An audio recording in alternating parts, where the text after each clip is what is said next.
to everyone. I am. Oh fuck, my avatar crashed. Wow, you're gonna crash.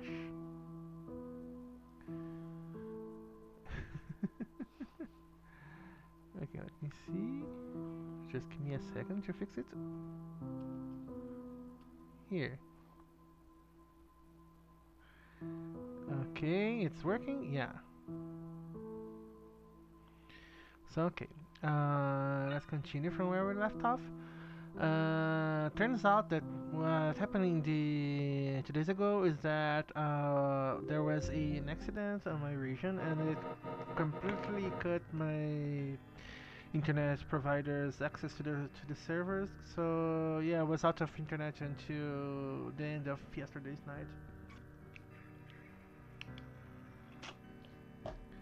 Oof. So yeah, I missed a lot of stuff. Um, but let's go.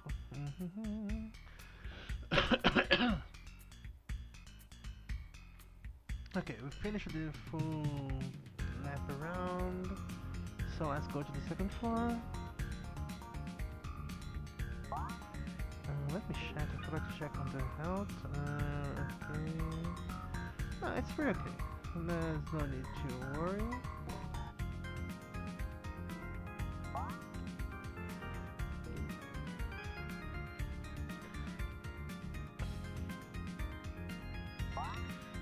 But yeah, I have been reading a lot of materials recently because of the stuff I was talking the other episode about creating the setting for Dungeons and Dragons, a more cohesive one.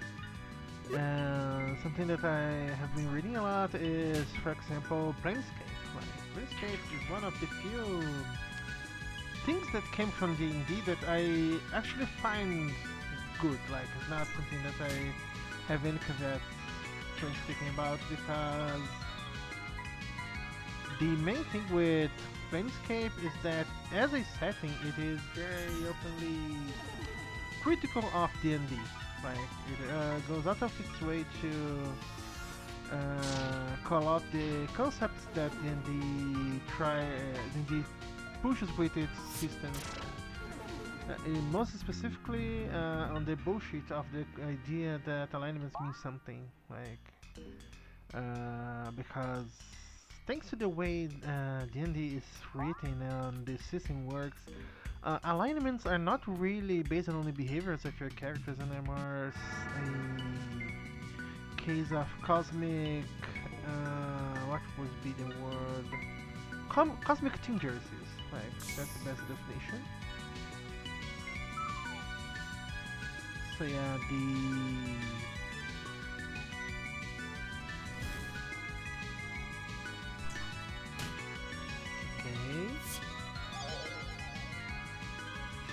Okay, no one died. Good. So it's less about what you do and more about who you do it to and under whose orders. So, for example, if you have, if you are aligned with a evil line deity, for example, your actions are evil aligned. Like, and what defines the evil aligned deity? Like, many things, a lot of them are not based on the behavior. Like, for example, if a deity is the deity of the dead, like in D&D, death in general is associated with the evil alignment. Like, and because of that, if you have a deity of death that is not like a homicidal sociopath, they are still considered evil aligned because they mess with the undead stuff, and as with many things in D&D, they put the system before the plot. So since that related magic is associated with the negative energy planes, we have an issue of everything that happens that is associated with that is effectively considered evil no matter what is. you deal with it. Like, there are necromancy spells that literally only do positive stuff. Like, I forgot the name of the spell that helps you. It helps with armor, making it feel like metallic armor makes it feel more like a more comfortable material, so it doesn't encumber your character so much.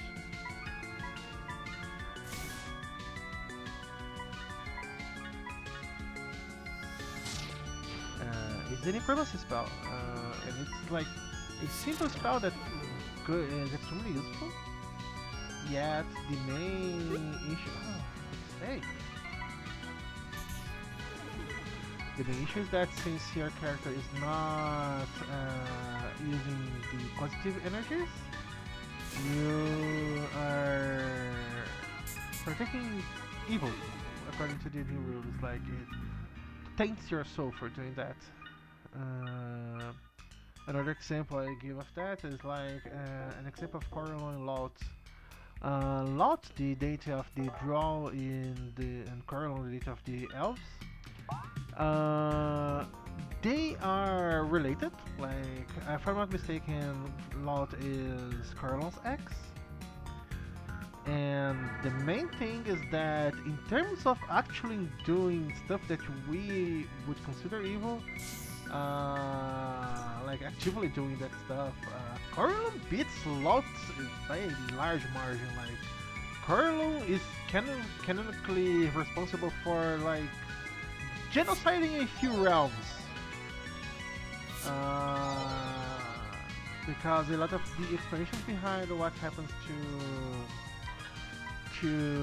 the territories that Coralline took over is that he pretty much either killed everyone that wasn't there or displaced them, forcibly, and the ones that remained, he turned into second-class citizens. Like, even though technically Coralline doesn't support, in between quotes, the prejudice against other races, he kind of really enforces it. Like, it's pretty much his every realm that he has put a foothold in treats anyone that's not an elf as a second-class citizen.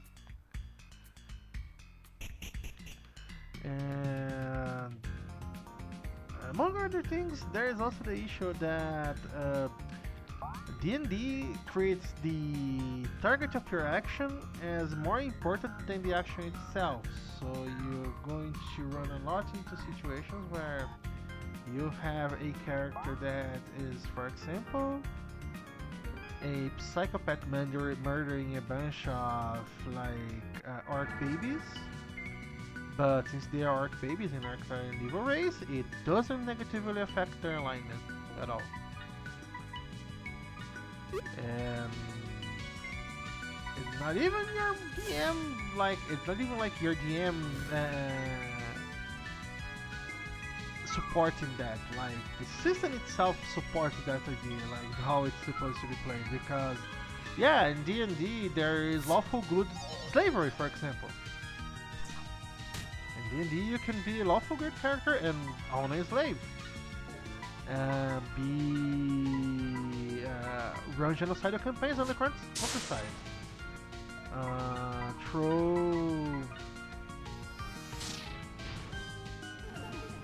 Throw babies, evil babies, from the cliffside, and it doesn't look bad on you. It doesn't reflect back on your alignment at all.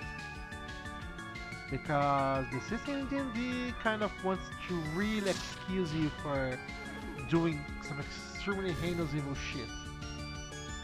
And if we responsibilize our players for their actions, they're not going to feel happy. Like, how can a player run dungeon crawling campaigns if they are going to question the morality of murdering a bunch of people inside of a dungeon? So yeah, it's baked into the system itself that you don't need to care about that. Like, if there are targets of an evil race, It only positively affects your alignment, and vice versa. If you like, for example, protect the undead, it can reflect badly on your alignment.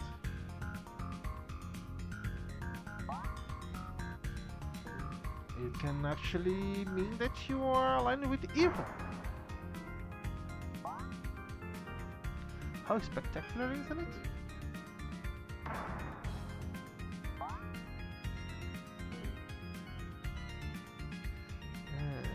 Okay.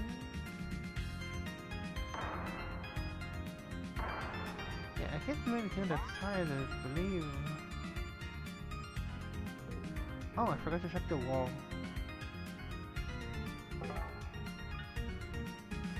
So what happens in D&D is that in Planescape is that you sort of have a interesting proposition from the system itself, where since you are not really under the purview of the material planes, you don't really need to obey the rules for alignment, and you aren't under the purview of the gods.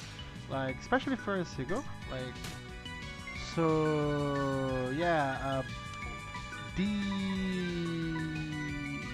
Sigo is pretty much like fully atheist, like and not by desire in most cases, is mostly by necessity because uh, clerics have a really hard time getting presenters in Sigo because if you try too hard to push your god inside of the city walls, you are going to get mazed in the or flayed alive. So yeah. Oh, for fuck's sake. Uh,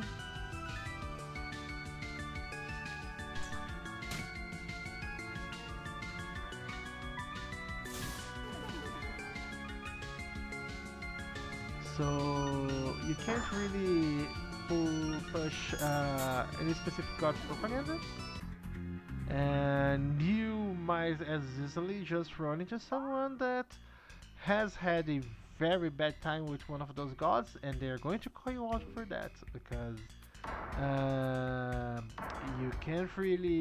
your gods can't really smite someone for bad talking there inside of Sigo. So yeah, a lot of stories involving Sigo are pretty much about how fucked up all of the pantheons are, like no exception.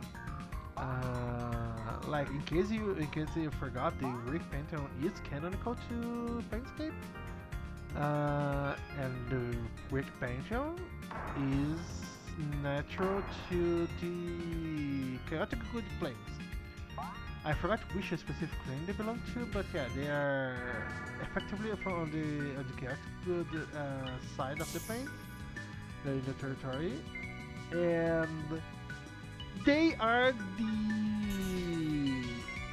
effectively exactly the Greek gods from Greek legends. So yeah, the exact kind of shit they pull in the Greek legends is the exact kind of shit they pull in D&D. So yeah, they are all somehow good aligned, even though they are complete sociopaths.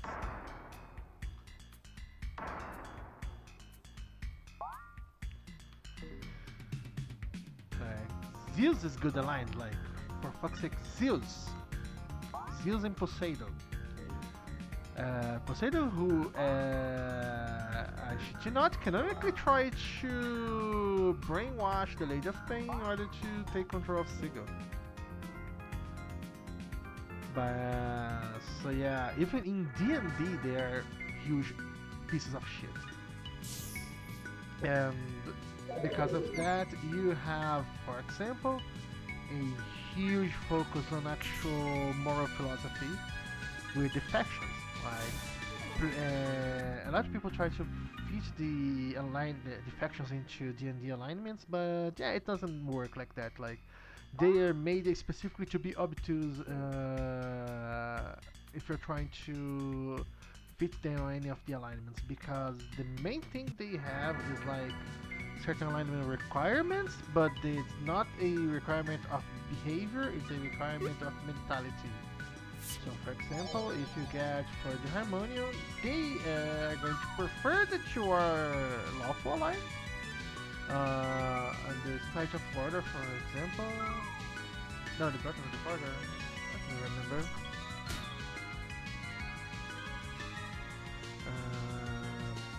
Sigil factions.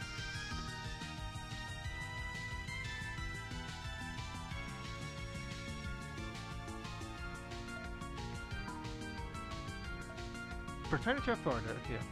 The Fraternity of Order, if you are among the ranks, you are supposed to be lawful aligned because you have to be someone that believes in laws.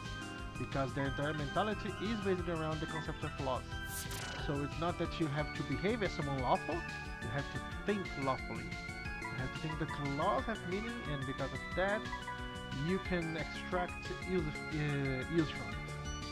Because laws, what are the Fraternity of Order in Planescape? They are pretty much the faction of ruleless lawyers. Their entire shtick is bullshitting the laws of the universe so they can justify being huge assholes. That's why in Sigil they play the role of judges and lawyers and prosecutors.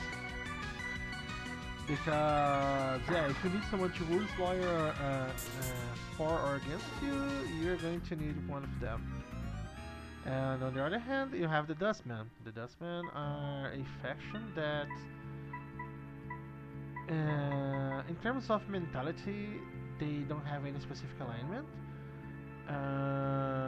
And they focus on their role in Sigil as being representatives and responsible for both sanitation and funerary services and family support for those that for the relatives of those that die.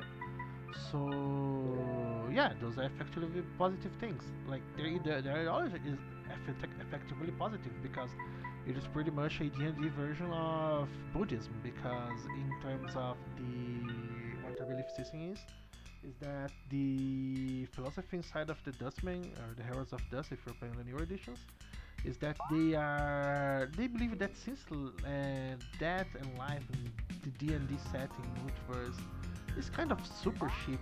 It's not really real life. Like, how can you say that you are really living if, like, you can die multiple times and you'll be revived? As cheap as just going to the supermarkets.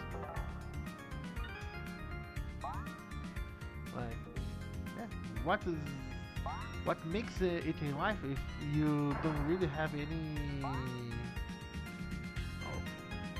how can I deal with that?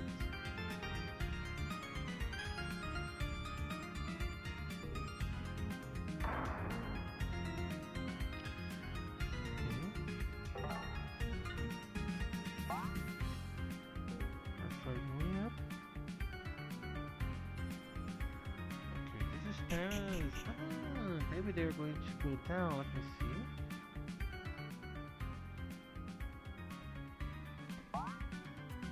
No, they're up into a new floor. Let's explore it yet. I don't want to get too far from the save point for now.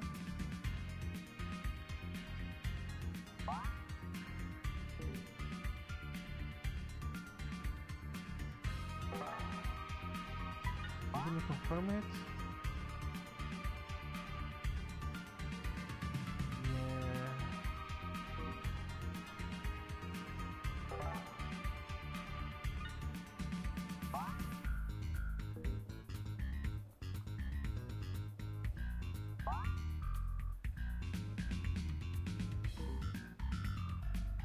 Oh, it's two-way, okay, good.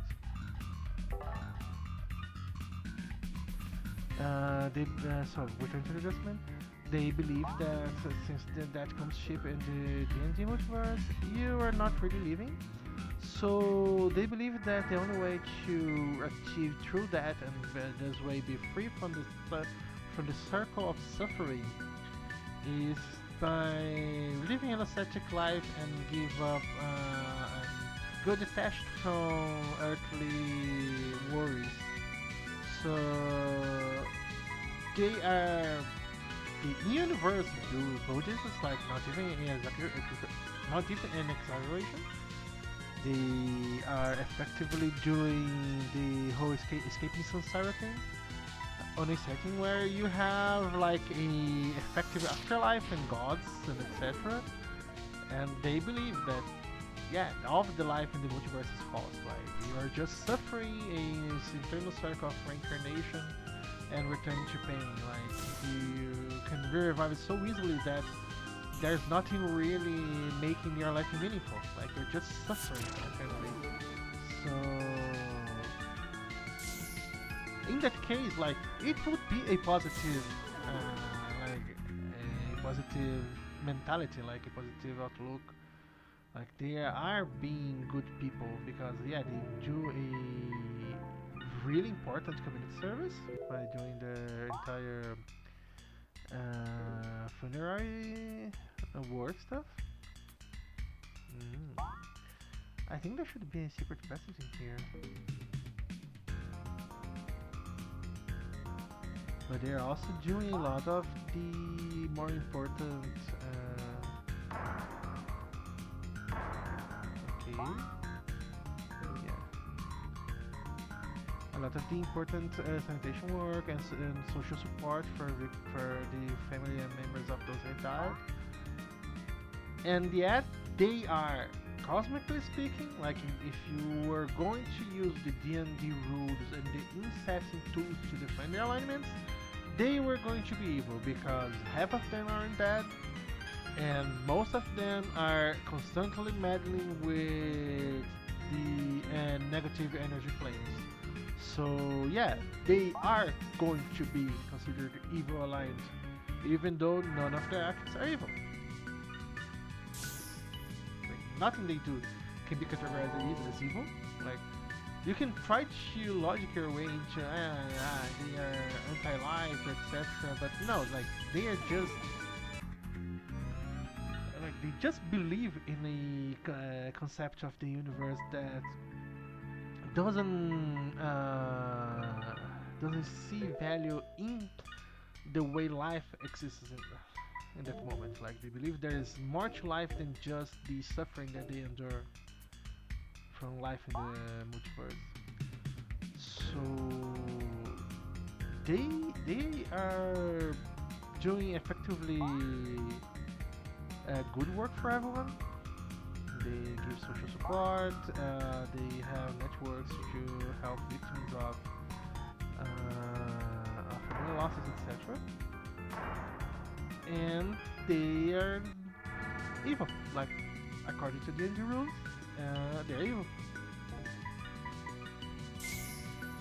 And yeah, it's not even me conjecturing it. It's like if you read on the rules of how exactly you are supposed to use those kinds of artifacts that help you define someone's alignment, you are going to see pretty easily that yeah, it is indeed where it has little to do with behavior. A friend of mine even mentioned that D&D sees alignment more as the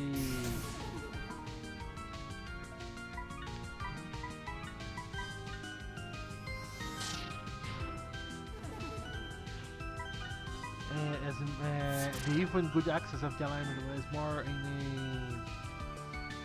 a pro-civilization and anti-civilization, like, but not as a pro-civilization, but as life as part of a civilization itself, like, so, for example, the evil axis is more about you not really partaking in civilized behaviors. So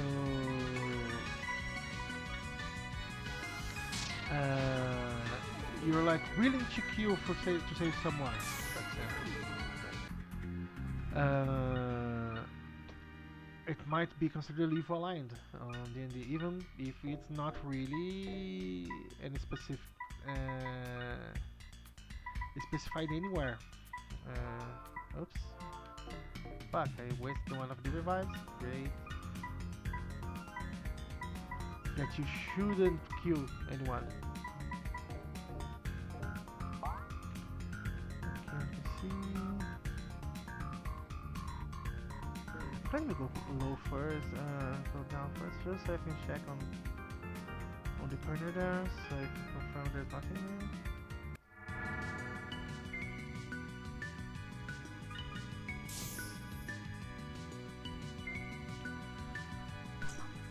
Oh, those guys are annoying as hell.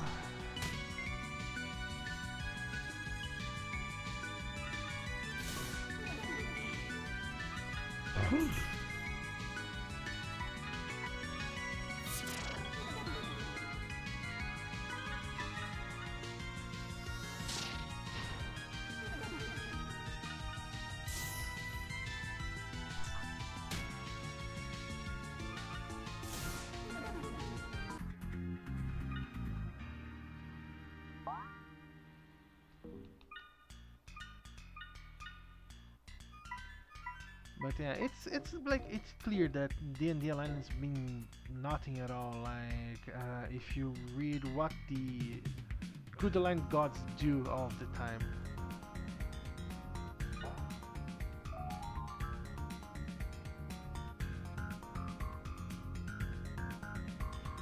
So,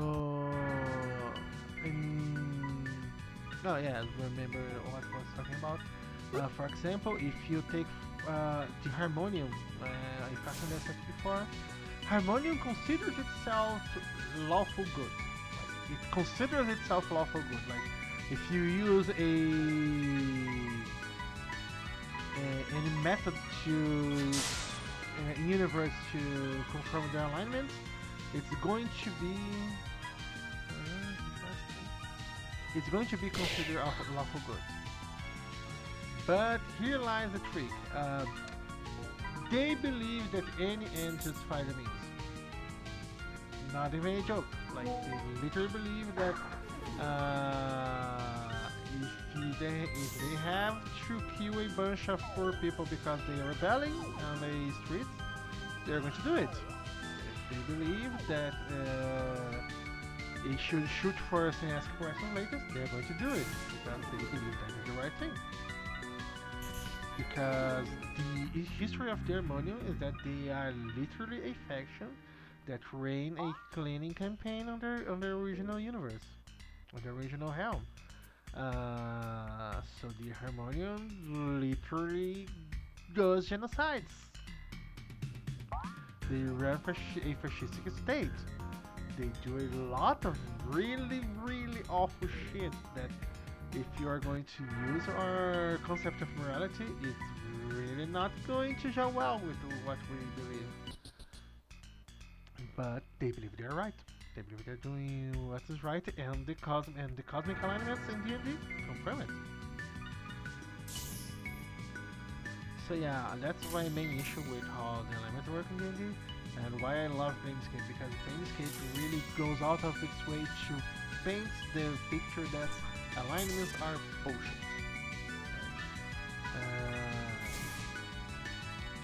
That's why, like, that's literally why you can play Murder Hobo, for example. Like, you don't need to care about the consequences of your actions because being a Murder Hobo is cosmically supported.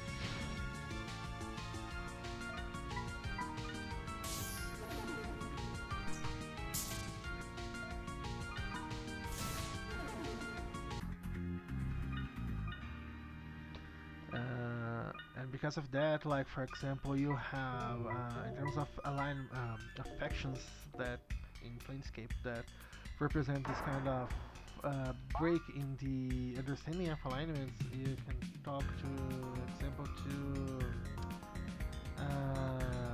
the members of the Bleak Cabal. The members of the Bleak Cabal believe that there is no meaning to the universe, like they are effectively nihilists. So there being no meaning to the universe, they believe there is no reason to wait for any authority or higher power to define what is right and what's wrong.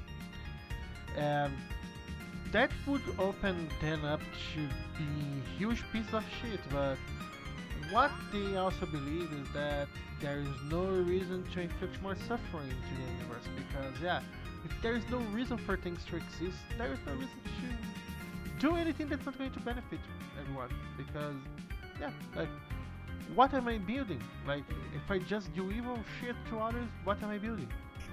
Like, what am I doing to myself? Like, what am I gaining from it?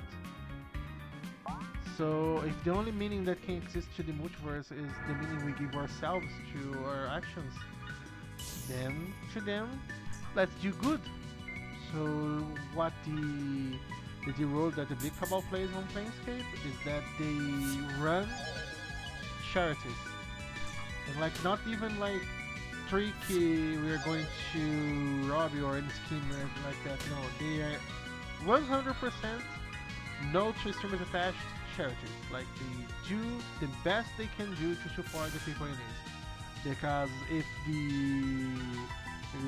people are suffering because society say they need to suffer because of any conditions that are supposed to be met, they just say bullshit. Like no, there's no reason for anyone to suffer like that. So we're not going to partake in that. Like we are going to simply say no to the universe's attempt to just find this suffering, and we are just going to do the best we can do to help others. And that's a prevailing track among the members of the Bleak Cabal. Like, there's nothing in their faction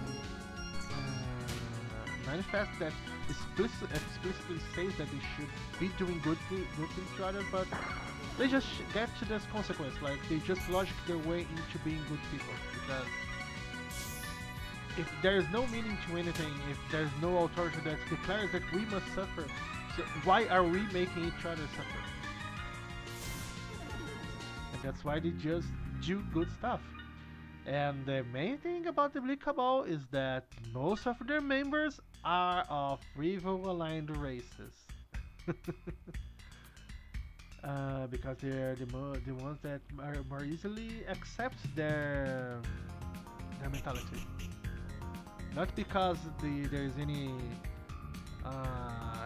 counter logic to it, it's mostly because since they are not accepting the idea that society has this kind of suffering, this kind of pain because there's a higher reason to it, because they're really not a part of society. Like if you're evil aligned, you're really not aligned with society. Like lawful evil people are just try to abuse the laws of society to self-benefit, but they're still doing stuff that's anti-society. And evil races, by their definition of how they work inside the rules of D&D, they are not going to be part of society in a way. They're not going to accept the precepts of society and social living of the D&D multiverse. So yeah, they are more easily going to fit into the Bleak Cabal's mentality. And even better yet, not just you don't just have this. The Bleak Cabal specifically doesn't accept lawful characters. Not because they have anything against lawful characters, it's because their mentality is incompatible with lawful ideas. Because the lawful characters believe that there is a reason for things to exist, like social, the social rules, like be them religious, be them. Oh, I forgot to check their levels. Let me save first just so I don't forget it. So yeah, be them religious, be them like state sponsored, be them just social contracts. They are not really. They are just social constructs. Like they are just stuff that we agree that makes sense. And the Bleak Cabal just asks themselves like, yeah, why do you agree with that? Like, why we accept that? So the Big Cabal is universally a good faction, like no exceptions. Like the only canon members that I can remember that are do evil or shady shit are people that are canonically spies from other factions invading them. Like even the examples inside of the faction of bad shit happening is this specifically because the people from other faction are sabotaging them from inside. So the Bleak Cabal has one of the most interesting take that's on the idea of D&D, of D&D alignments at all, because it's purely ideology. Like they don't really have any reason to be like that, but they ideologically tend towards being good people, and that is so strong, such a strong part of their character that they have chemically demons, devils, fiends, all of them in their ranks, like creatures made of literal elemental evil. They have those among their crew, and they are also good people. Like they are also doing good, no strings attached, helping others at all. Like whatever. They believe that they should be doing that, and they do. Like demons and devils inside of their faction literally are friends. Like they work together because, yeah, what's the blood war? Like what's the use of the blood war? Like what they're going to gain from it?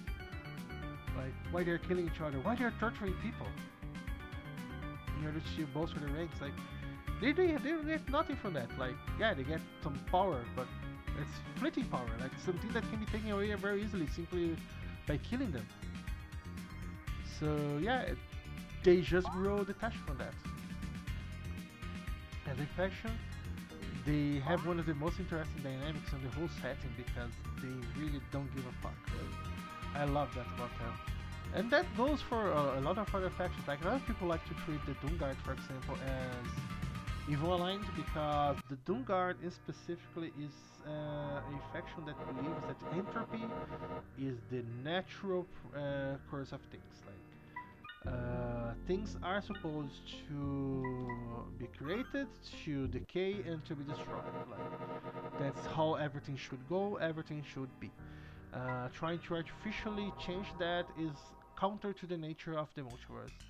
So what they do, like they like the more cookie members of their faction like to go around breaking stuff, like getting into fights, etc.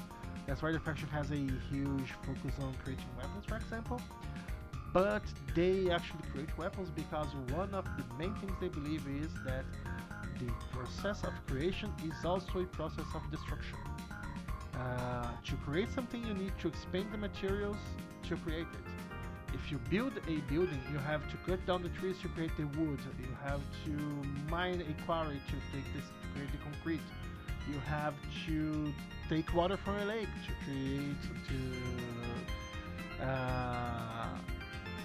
create the concrete mass.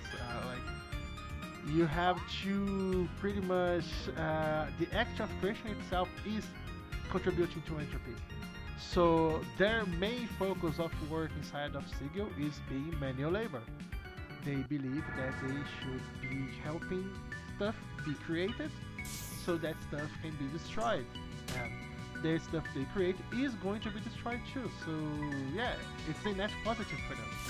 Like by creating new things, they are destroying old things, and those new things are going to be destroyed, building more new things. So their logic is actually pretty positive. Like they really believe that society shouldn't stagnate. Like the constant motion of creating new things and breaking them down is the natural process of things. That's actually a pretty common mindset among anarchist groups, for example. Like, anarchy is based on the idea that one of the main precepts of anarchy is that you don't have any there's nothing that's going to last forever, like not even social structures. Everything is supposed to break down with time. That's why anarchy is not a lack of law, is a lack of expectation that laws should exist. Like, laws are going to be changed, like social rules are going to be changed, leadership is going to change, like everything is going to break down at some point and be replaced by something new. Uh, that's even part of, for example, of the more anarchist end goal of socialist and communist societies. Like, communist is, by the very definition of what it's trying to achieve, anarchist. So yeah, the end goal of communism is an anarchic society because it's going to simply keep breaking down the rules of society, the functions that it has, in order to open space for new stuff that's going to allow for better stuff to happen. Like, a communist end goal is not really a definite answer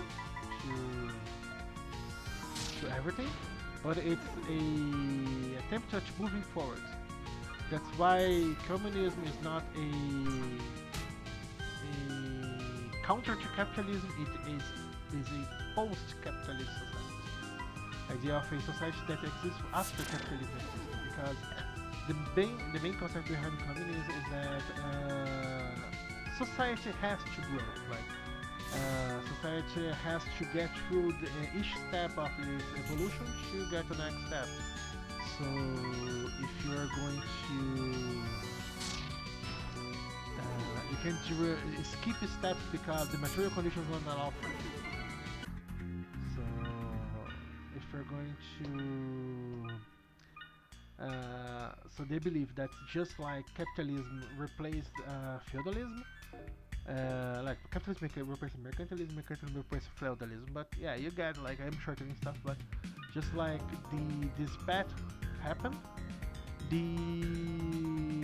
people that, for example, are trying to create socialist states believe that the end goal of it is that we reach a point where the socialist state itself is outdated and should be replaced by a new kind of society.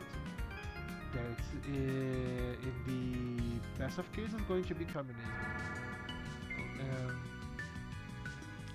Even Marx, like, made a specific point of remember that he's not predicting the future. He's just pointing out that there is stuff that has to happen for society to move forward.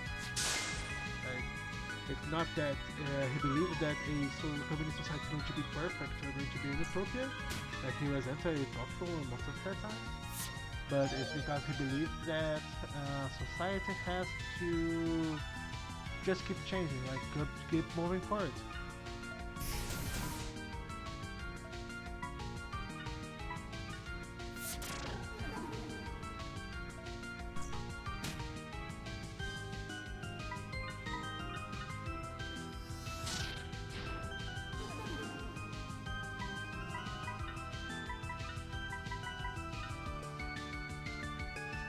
Yeah, the Doom Guard is actually pretty interesting because they are mostly surrounded by workers. They're manual. They, like, the people that do the actual manual labor. Like, there are two main factions that deal with the work part of civil infrastructure, economic infrastructure, like the Doom Guard and the Believers of the Source. The Believers of the Source actually believe.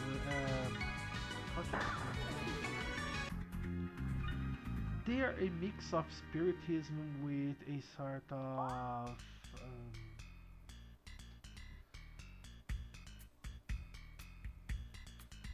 like, they believe in reincarnation, but reincarnation as steps for a perfect being. Like, they believe that by becoming a more effective version of yourself and by lapidating out your defects, your failures, your weaknesses, you, through reach reincarnation, you become a more complete being that will at some point achieve godhood, like true godhood, not simply being a god. Because yeah, most factions on Sigil don't really worship gods the way most people outside of them do, because it makes no sense to worship a god inside of Sigil. So what they do is that they believe if you... Did you wrong way?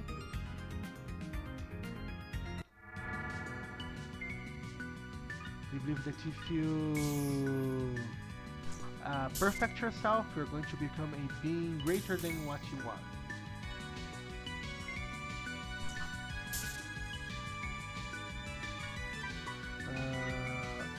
So what the two specialize in is that believers of the source focus on specialized work, while the Doom Guards focuses more on manual labor. So, for example, if you need someone that's going to be an architect, you are probably going to ask for the believers of the source. If you need someone that's actually going to build the stuff that's being planned, you are going to ask the Doom Guard. Like, because that's their focus on what they like to work with. But that's what direction was looking.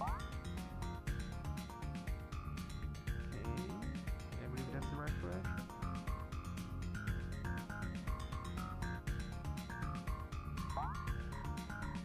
And then we have stuff like the Fated, for example. These Fated are social darkness, like the short explanation.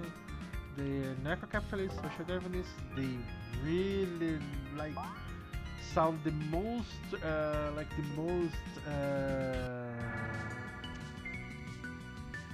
ridiculous version of someone that finds themselves as an anarcho-capitalist or as a follower of Ayn Rand. Objectivist, that's the word they use. Because yeah, they're pretty much that. Like since they believe that the multiverse is ruled by the rule of the strongest. So if you have the power to do something and you have the means to do something, you should do something because you want to. You shouldn't allow social conventions to stop you from that. Like that's why they are considered cosmically neutral. Because yeah, they are not specifically anti-society. They just believe that if they can abuse society, they should abuse society. If society exists so they can abuse it, okay. So they are neutral on the concept of society. So they are pretty much going to be considered neutral. And the funny thing is that like there is also a similar faction that ended up being fused with the Godmen, like the people from the believers of the source later, that they end up becoming the, let me find the new name, Mindside. They become the Mindside in the future, the new editions of D&D, because the people from the sign of one are solipsists. They are people that believe that the universe is in itself a propagation of your own perceptions. So your belief dictates what the universe is. In D&D, it's not completely wrong. Like in D&D, especially if you're in the Outer Realms, the universe kind of bends around to you. Like you can literally reposition a city in another realm by simply making most people on the city change alignments, for example.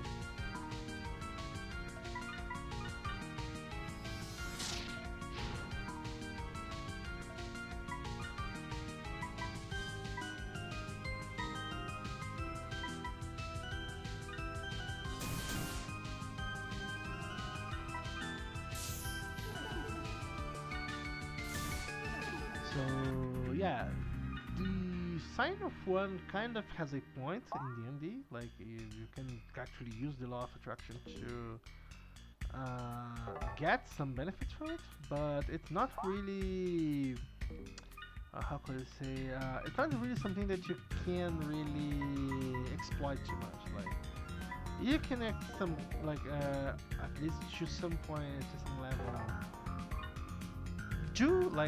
Use your will to bend the universe to in certain ways, but it's not really something that is going to be reliable their own realm. Like it works a lot like how magic works in the World of Darkness, for example.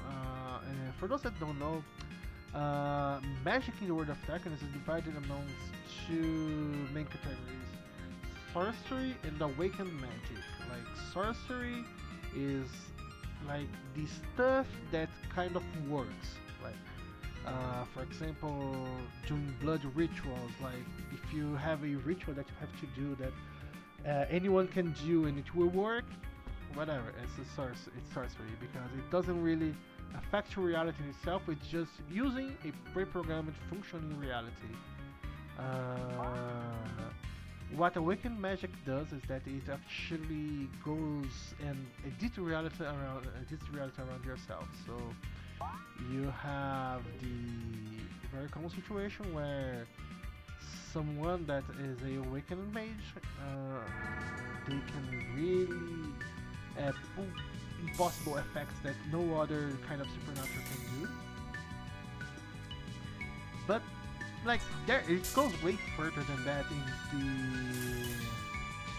World of Darkness because it's kind of complex to explain. But reality is malleable in there, and magic is not the strongest, the best or the strongest method to affect reality. Even awakened magic is not really that good in terms of predicting reality because there are better, more potent ways and more effective ways. Specifically, especially if you're talking about the World of Darkness, not Chronicles of Darkness, because I don't remember exactly how Chronicles of Darkness works. There is a technically equivalent of that in Chronicles of Darkness, but it works differently. But in World of Darkness, True Fate, if you're going to take what is explained in Demon the Falling, True Fate is not really a case of someone having superpowers. I don't believe is that like when the universe was created. For those that don't know, the setting in the World of Darkness is a multiverse. Like it's technically a multiverse of multiple layers stacked above one another. So you have multiple realities and origin stories that are all mutually exclusive, but are also completely true. Like they effectively happen in the same setting, even though they're impossible to put together. Because the way the setting works is that reality is defined by perception. It goes a little gnostic in Demon the Fallen specifically, because they actually point out that reality is like that by design, like the creature that created reality, their version of God, is not really capable of creating reality as a solid thing. Like whatever this reality is malleable because this God that created this reality is not really capable of doing anything better than that. It's only omnipotent inside of its own reality. So the method it does it is by acting into what we call fate in the setting. Especially true fate is a like when we partook in the original scene and became gain knowledge, what we actually gained is the ability to understand that reality is perception. So what happened is that the angels, when they rebelled and gave humanity the fruit of knowledge, what happened is that humanity gained the ability to... Oh, finally! A way to go to the backwards. I hope I can get back to the other side, because yeah, it's kind of annoying to travel into here not finding a way to return. Rock! This is so corrupt. Okay, this is going to be kind of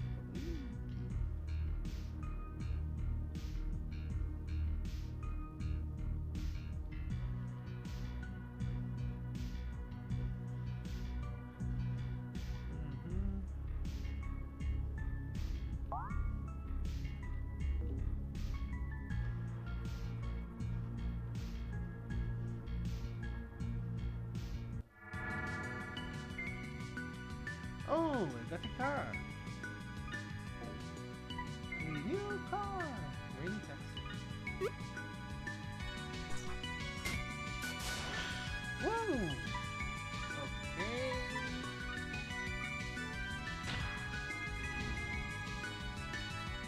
Fuck.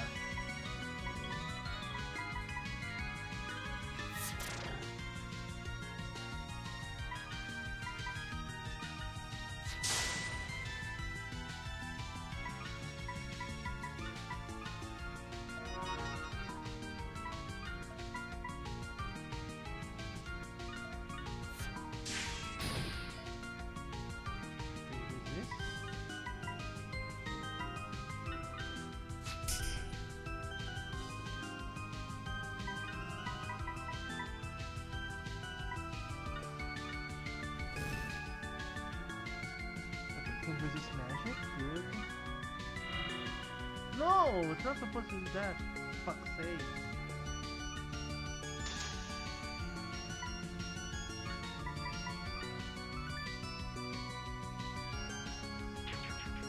Oh, good.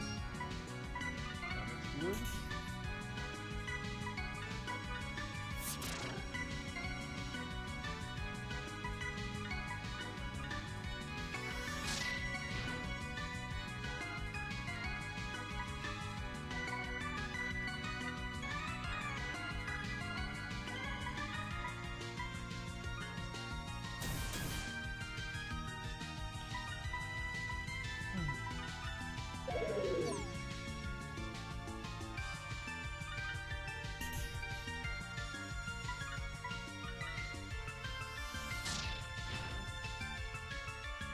That's much harder than things had.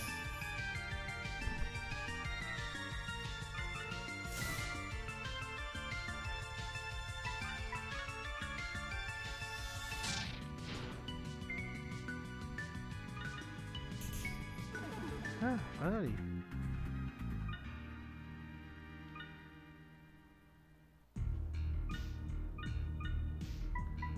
Yeah, I'm pretty much out of mana now. Fuck.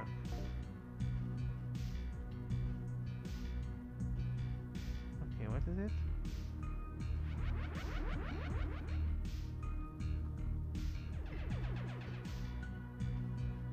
Oh, great, it's teleporter maze.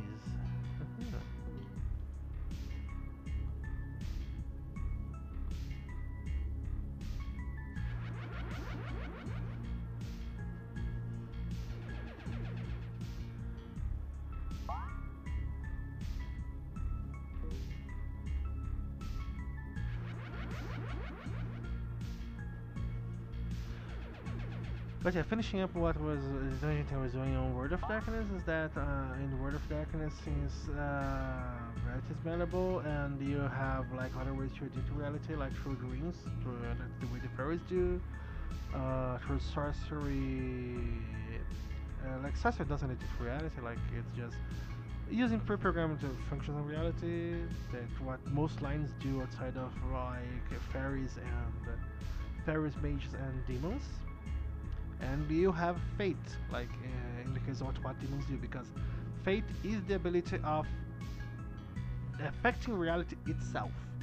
Like the awakened magic is just like it's just what the awakened mage can replicate from the process. Like they're just like touching around in reality. Like what fate does that does to demons is that demons actually have full knowledge of what they're doing, and they actually can edit reality on the basis points. Like that's why demons don't get, for example, the paradox feedback from editing reality like mages do. Okay, wrong side.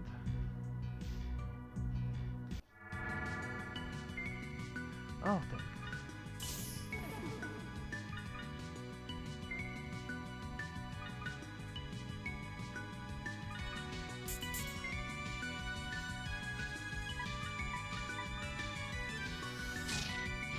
And the sign of one in D&D kind of works by the same logic. Like, It's a mix of awakened magic with the true fate itself. So you can actually influence reality.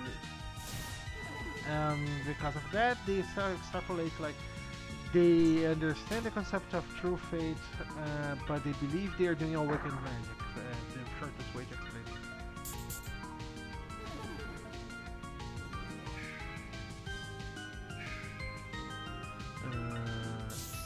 And while they are not like they're not specifically evil, like most of them are like pretty okay in terms of personality and all, they are extremely friendly to the fated.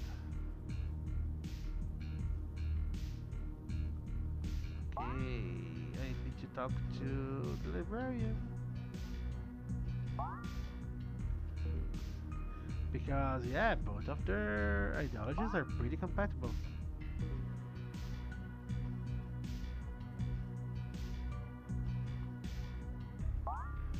So while the fated are huge pieces of shit, evil assholes, the sign of one is kind of neutral. Like they're not really bad at all. Like they don't do anything specifically evil, but they are pretty much going to fuck up a lot. The palms, the palms of your hand. Within the grooves of your palm, there's a map, you know? A map of your labyrinth to come. Have you come to get your palm read? Now let's see.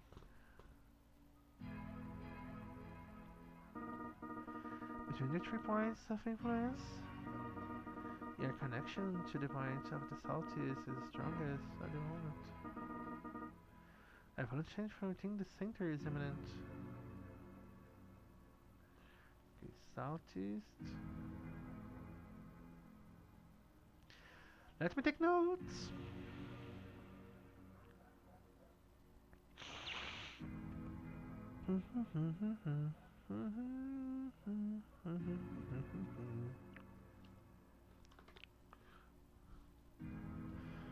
Palm reader.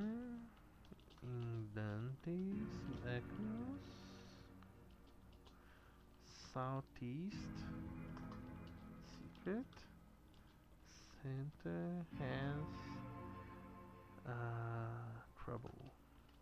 Okay, okay, that's going to work. That's the shape of your labyrinth for now, but at any moment the labyrinth could change. Tread carefully, for the labyrinth is your labyrinth.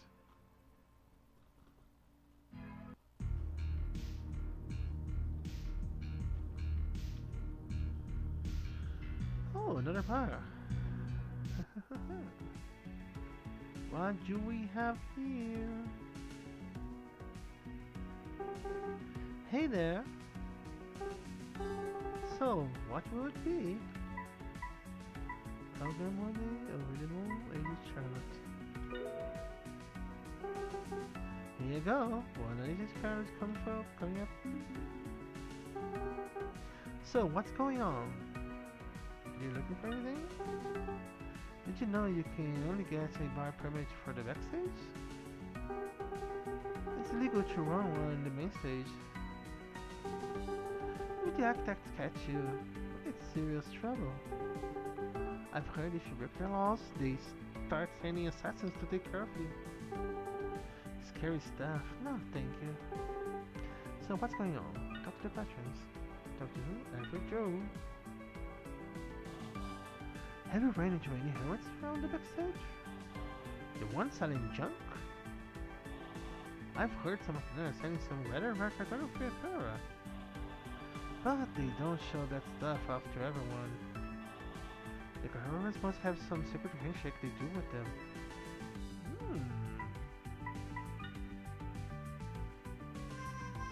Do you know about the 3 points? Triangle of influence, you take the shape of one's fate. For every step forward you take, the relation of that triangle change. The palm reader knows. Ask for them and they will show you just how to dance the dance script.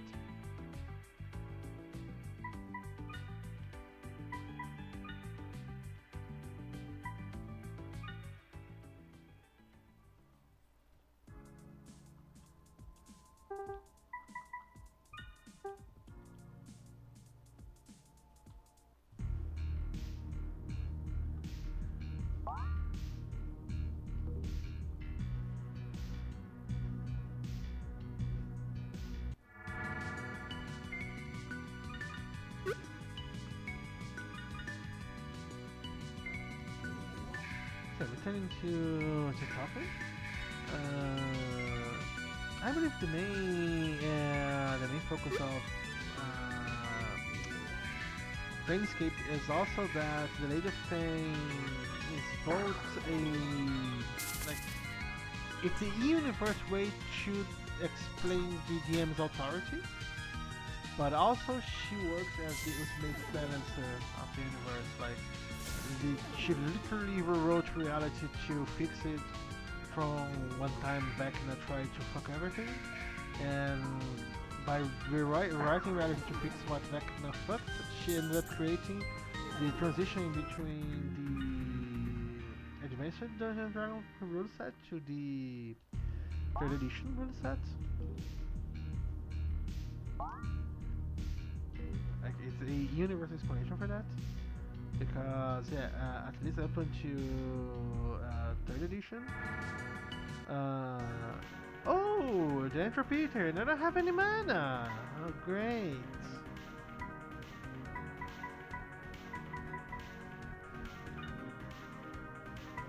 Fuck!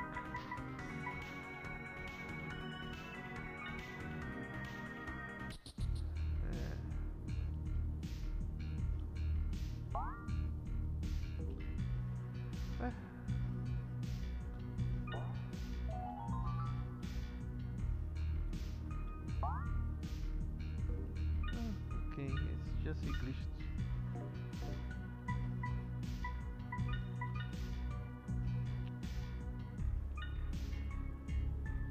Oh, I forgot to buy stuff. Okay, let's see. Symphonic Shield, Chromatic Shield. Okay, need more intelligence for this crescendo.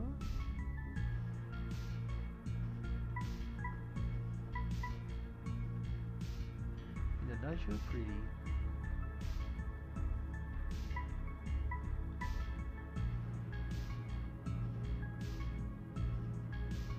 Very good counterpoint.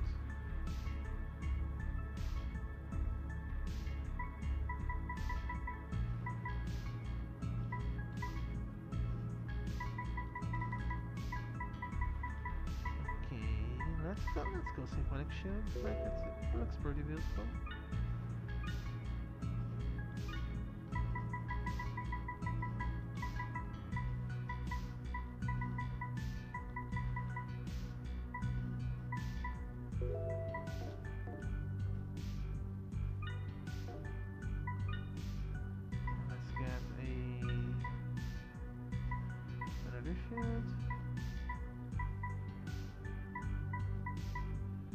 What the hell? None of them are really worth it?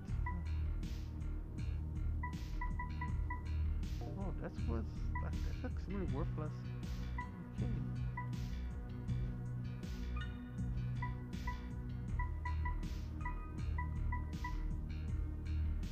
Wait, didn't he use Lovely Shield? Oh, see, okay.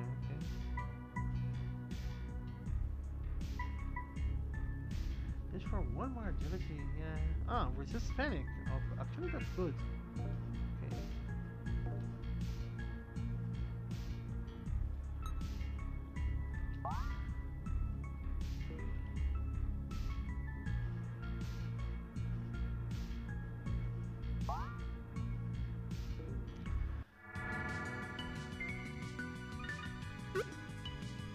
But yeah, my main rant about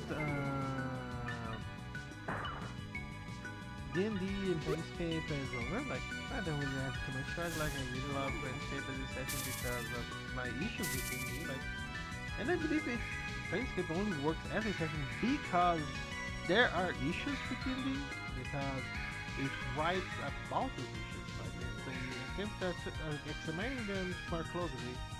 It's like, for example, why Richard Garrett made such an interesting morality system for the Ultimate series, based on the fact that he was getting a lot of complaints from others that their children were just being huge assholes when playing Ultimate 3. Because, yeah, Richard Garrett was always in favor of allowing the players to do whatever they want if the system allows it. So, for example, if you can kill NPCs, then you can kill NPCs, and if you can kill NPCs, that includes children. That includes like monks, that includes harmless people, defenseless people, etc. Because in the end of the day, what Richard Gere was trying to do is create a simulation, a complete simulation inside of this game. I'm not saying that like it's better or worse because of that. Like the concept he was trying to work with allowed for that. Certain games like would not work if you try to do this kind of thing. But in short, what is happened? After Richard Gere got a bunch of complaints from others because of their shooting being becoming huge assholes inside of the games and doing a bunch of people shit, he decided, you know what, I should try to make morality a part of gameplay. And that's why he created the Age Virtues. Like, the main idea is that from Ultima 4 to up to Ultima 6, like 7 and 8 kind of mess around with it in different ways, but from Ultima 4 to Ultima 6, they are the main focus of what the gameplay is trying to push.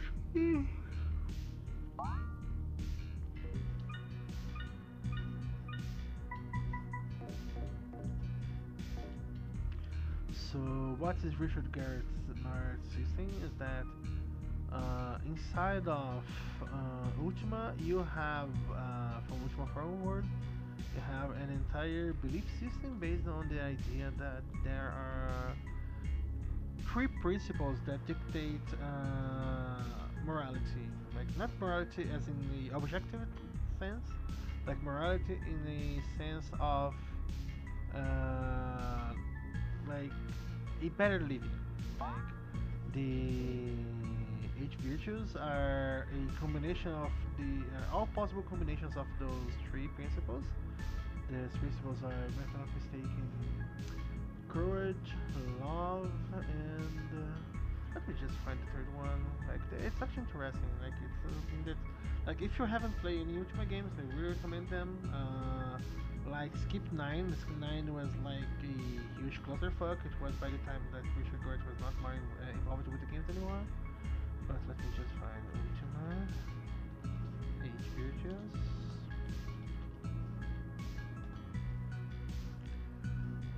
I believe it's love, truth. Okay.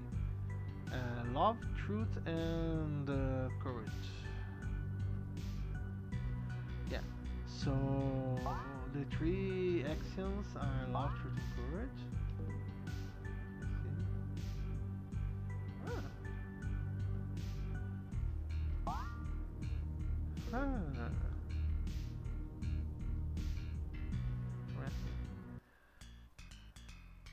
Where am I going out?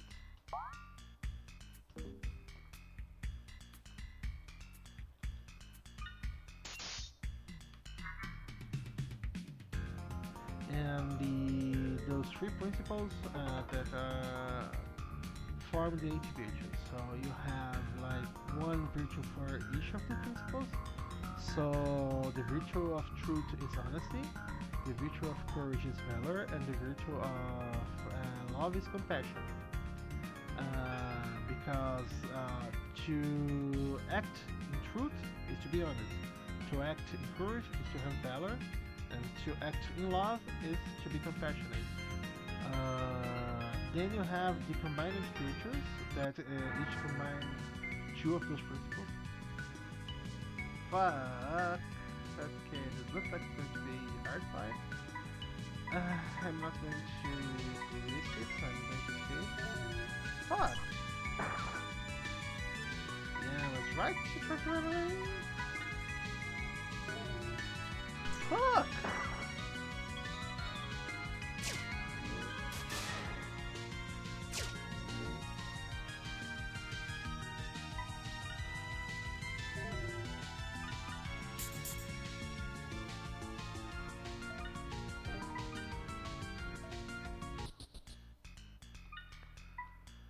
Whew. Okay.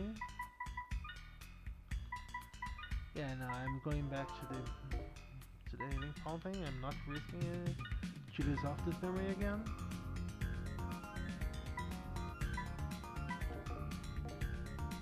Let's go there.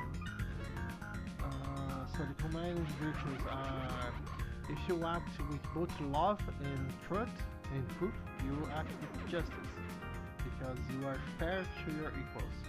If you act with courage and love, you are doing sacrifice because you are facing the fears of pain to help others, to act on your life.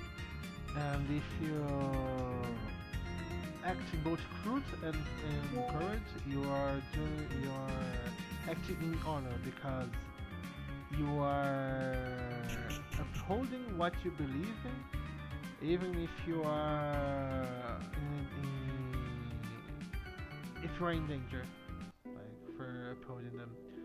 And when you combine the three principles, you act in spirituality because spirituality is the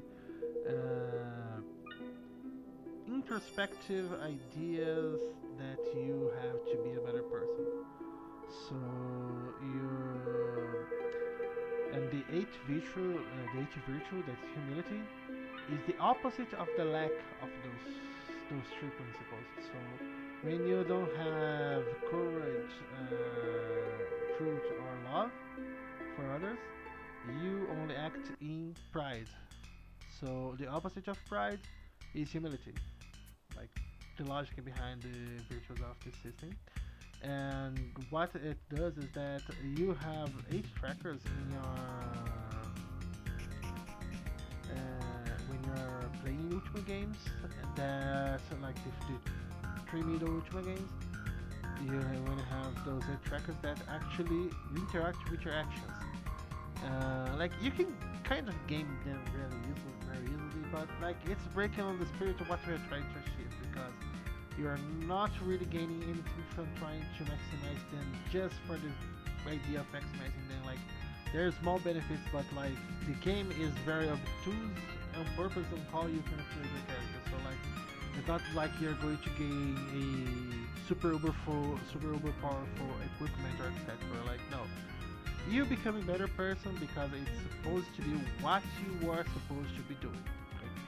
The avatar is representative of the virtues not because he is chosen to be the representative of the virtues, is because he decided to take on the quest of doing them, to take on being the responsibility of being someone that represents those virtues on the worlds that happen where Ultima happens, like it was Cesarea then becomes Britannia.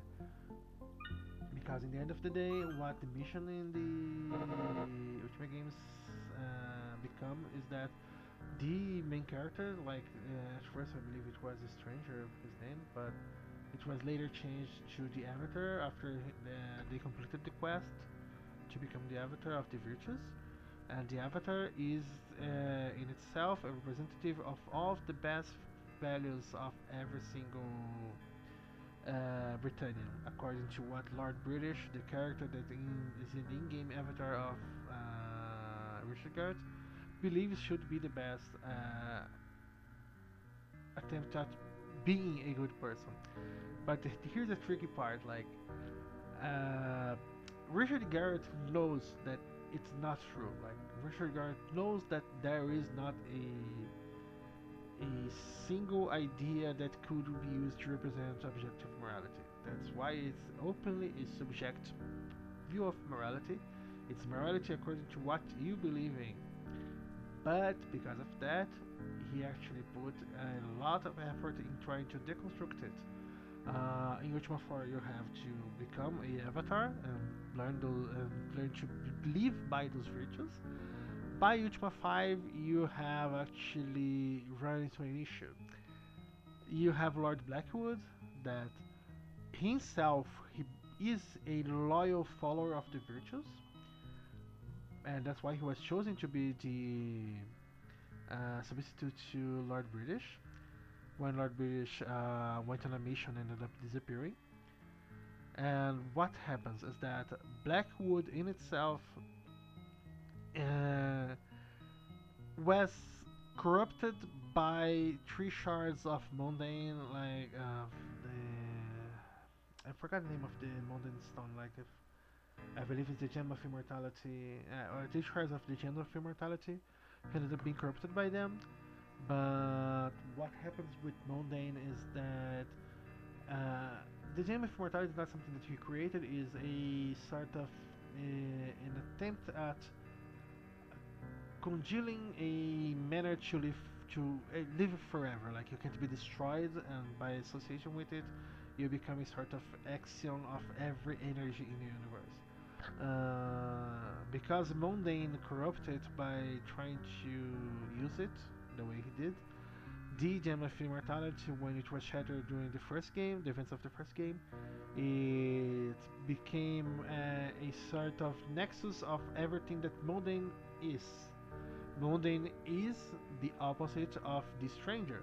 Mundane is the enemy of the stranger. So as time passed and the stranger became the avatar of the virtues, these shards became the opposite of that. The three shards each became the opposite of values, the opposite of the principles. So they become cowardice. Let me find it.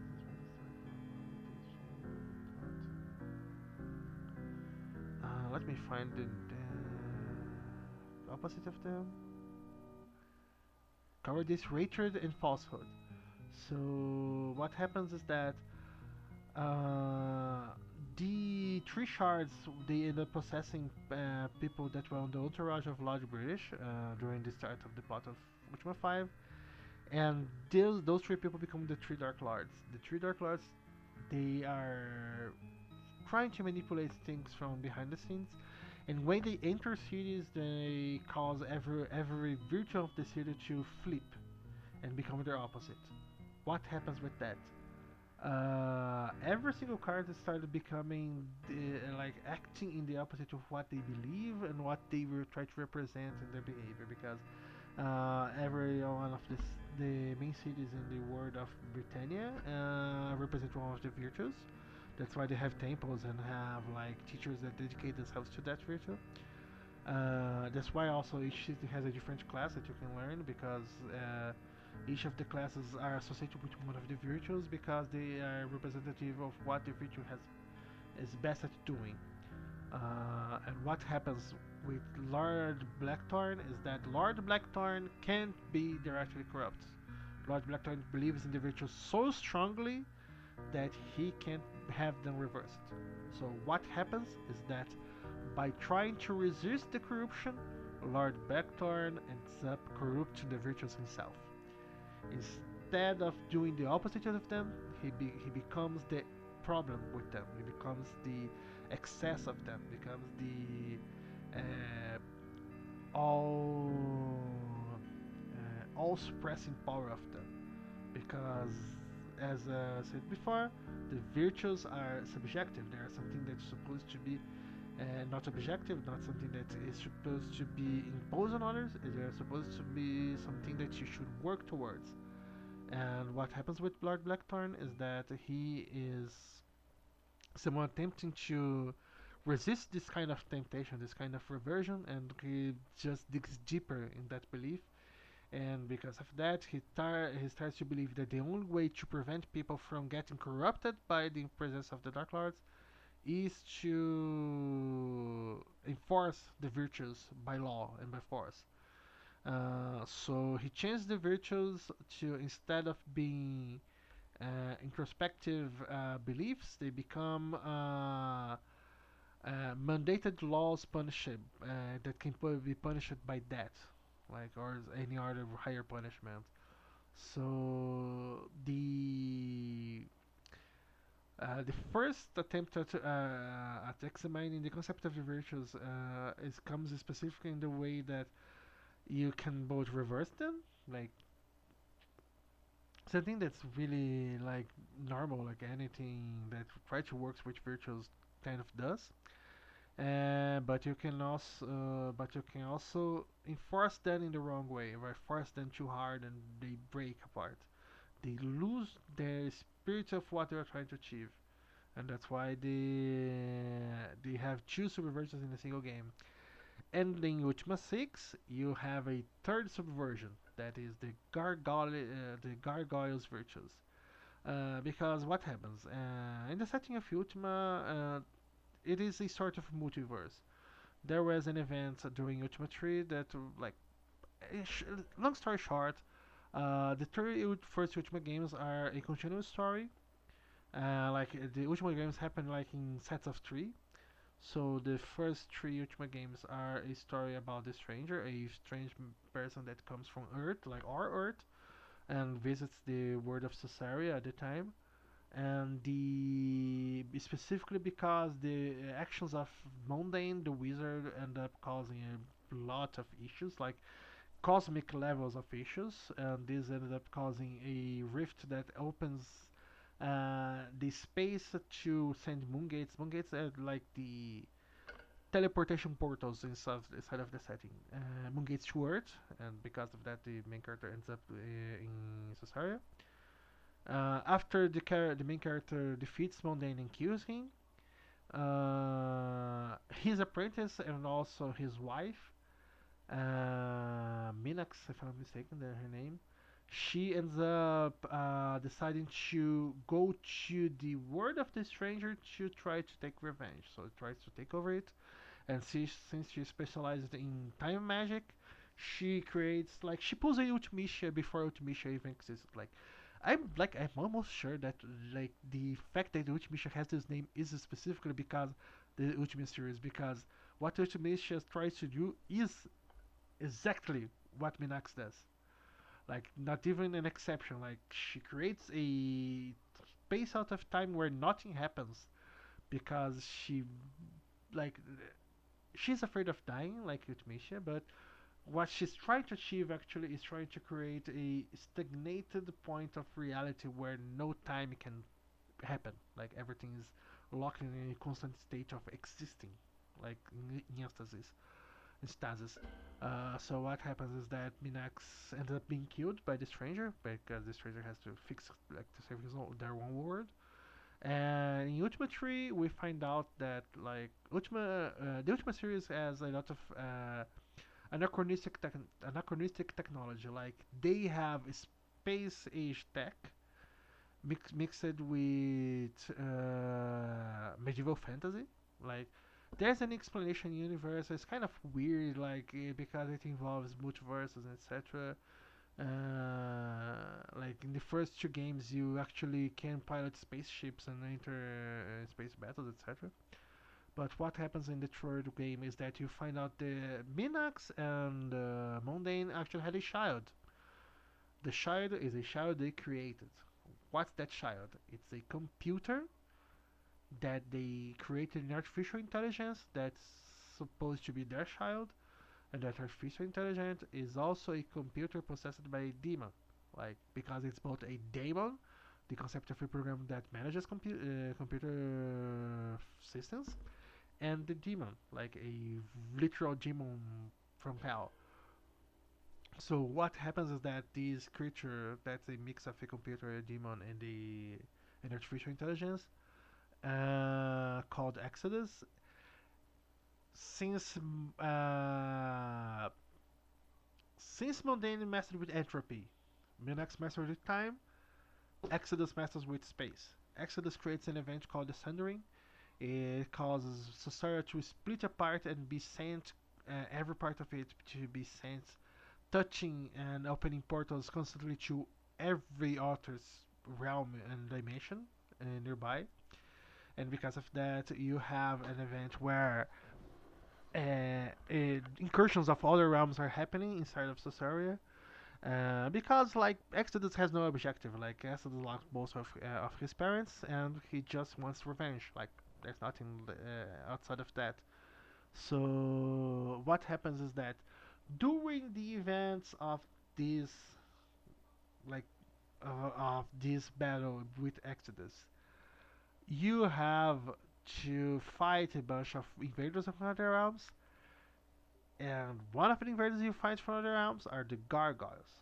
Because the gargoyles, I believe they're called demons, and the game I don't remember exactly what happens. But, and here's the interesting part, like, it comes back to bite your ass in Ultima 6 because what happens is that Exodus, while opening the portals, is that those incursions are not specifically of people trying to invade Sosaria. Is that literally those incursions are caused because whatever Exodus was doing that was causing their missions to merge was breaking down their own realities. So they were not invading Sosaria because they wanted to take over Sosaria. They were invading Sosaria because they literally had no choice. Their homeworlds were getting destroyed by the actions of Exodus, and they were having to enter Sosaria. And there are a bunch of aliens that look like monsters invading a medieval setting. They are going to be treated as monsters. They are going to be kicked around, murdered, etc. And that includes the Avatar. The Avatar actually murdered a bunch of those people. What happens? The gargoyles are not evil. They are not evil. Like, in setting, they are not evil. It's explained that the gargoyles in 6 are a dying civilization because, and that's the worst part, the Avatar, when Exodus caused the Sundering, the Avatar ended up killing a bunch of gargoyles and prevented a bunch of them from returning to fix their world because of that. What happens later is that when Lord British asks the Avatar to get the Codex of Infinite Wisdom, that like the magical book that has all knowledge of the universe, where it can confirm the concept of the virtues. And the books belongs to the gargoyles. It was from them. It came from their reality. And what happens is that the Avatar again kicks out their door, steals their most precious artifact, gets out, killing a bunch of people on the way, and then says he owns the religion that came from it. What happens later? Because of that, the gargoyles are in the last strands. Like they really have no choice. Like their people are dying because of the bullshit that happens related to the actions of the Avatar. So they call him the false prophet. Like they know his exploit as the Avatar of Virtues, but like everything he does that involves them is pretty much destroying their lives. Like he's the fucking asshole that genocided their people, that destroyed their lands, and that kicked their door to steal their artifacts. He's a fucking evil piece of shit from their point of view. And the when the Avatar is explained that, like he when he finally finds out, like from a gargoyle that like is willing enough to talk to him to explain what's happening, the gargoyle telling him all of that, he instantly decides, I am a fucking asshole. Like, I am a piece of shit, and I shall pay for that. Because when he realizes what he actually done to the gargoyles, he goes like, I have no choice. Like, if I can't fix the situation, I have to give myself a sacrifice. Because there's no way to pay for what I did. So the least he could do to help the gargoyle to do what he did is try to help the gargoyles be saved. So the during the events of Ultima 6, we find out that the gargoyles have a completely different set of virtues that they extract from the Codex of Infinituism, because their set of virtues are based around their necessities as a people, because they live in a different mentality, they live in different reality that has different needs. The gargoyles, while the returning virtues are more introspective, they are more about being a better person. The gargoyles virtues are more about being a part of society, a part of the whole. Like they are about being a constructive member of a whole that can help the rest of the group survive. So what happens is that you have those two subjective systems of virtues, And as a response to that, you have an entire different concept cosmology for how they work. Like it's amazing. Like as a concept for a series, it's like superb to deal with that. Like to see this happening and see how each of those building blocks build on top of one another. And because of that, it's amazing. Like I really recommend. Like if you think that the the alignment system in D&D is any kind of functional, I recommend you read just read about the morality system in Ultima. Like the Ultima morality system is like 10 times better because it's literally in setting questioned all of the time. Like the in setting having to constantly review their virtues because they understand that there is no such a thing as a objective morality. Morality is subjective and is part of what you do. You can't have a morality that can be applied universally and also that can be used to exclude others. Morality is in itself a part of social living. And because of Ultima understands that, like for all issues that Richard Garrett has a person, especially because recently he has been in a lot of shit. Like I'm not gonna lie, but I have to admit, the he did one of the best takes on doing a morality system inside of a video game.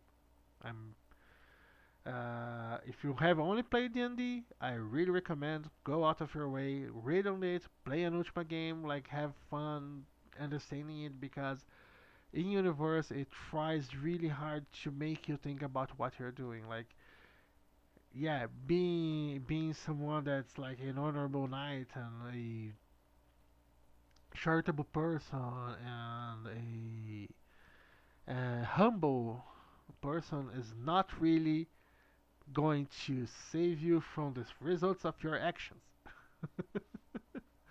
because everything you do has consequences and it goes also to remember that like you can't really game your way outside of it. The like there is a attempt at so the construction on Ultima 7 like the 7 part 2 like 7 Ultima 7 is divided into games. Ultima 7 part 2 with the Ophidian virtues, but like they're not really as effective as the for the other attempts. Like not because they are bad in itself, like it's because it tries too hard to be different, and they kind of falls flat because of that. It is more focused on balance, like it's a balancing between the social being and in between the person itself, the singular person. It uses the law, the order and chaos dichotomy, but it works as more of a what are you as a member of society and what are you as an individual being. And the good versions of your virtues are the balanced versions of them that are when you can balance you being part of society and you being an individual, and the bad versions of their virtues are when you're exaggerating in any of the axes. So if you are let me find the name of the virtues. Ethical discipline, logic, tolerance, enthusiasm, and emotion. Like if you go too hard on emotion, you can become insane. If you become too hard on tolerance, you can like you lose all meaning of laws. If you become too hard on ethics, you become prejudiced because yeah, ethics are also subjective. Ethics are a common base of behaviors that are supposed to be correct for a specific group of people. Like it can be a social group, a work group, a state, etc. So yeah, if you become too hard on being ethical, you become prejudiced against others. If you go too hard to discipline, you become apathetic, etc. Like it's it's amazingly interesting if you are patient to actually try to understand it. But like it's not as strong as the other ones. Like the gargoyle virtues are extremely interesting as because they are completely different from the virtues that are in Britannia, but they are also a complete system. Like the three principles they use are control, passion, and diligence. Like they're not like control of others; they're like control of the self in service of others. So control of the self in service of others, passion of the self in service of others, diligence of the self in service of others.